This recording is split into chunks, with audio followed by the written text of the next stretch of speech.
Magandang araw ka manok natin. Kita ko sa inyo itong bago kong gawang DIY incubator para madali makadami ang ating alagang manok. Ito po ang bagong kisa nila.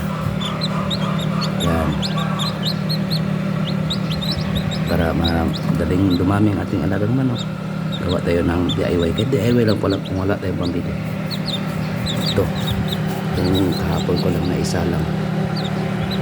Isang linggo doon. Ito po ay 18 days lang at napisa na. Kaya ito po yung marking niya. Yung marking ko to na pizza gis kahapon ko napisa. Yan, maganda ang hatching at malagang manok. Ang temperatura po nito ay 37.2 on at 37.8 ang off niya, pero minsan umaabot ng 39 yung off niya kasi masyadong mainit dito sa atin. Dapat mayroon tayong monitor, may hygrometer po tayo. Ito po, saka pang tao na pang-check ng temperatura.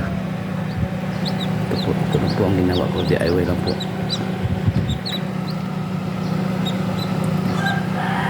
Mga sabak lang po to, kaya pwede na tayong magparami ng ating alagang.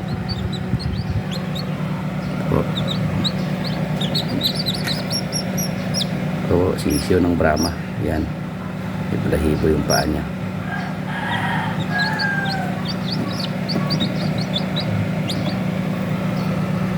Dito na lang po tayo at lagi po natin tatandaan sa pagmamanukan, hindi hadlang ang maliit na bakuran. Paalam po pansamantala.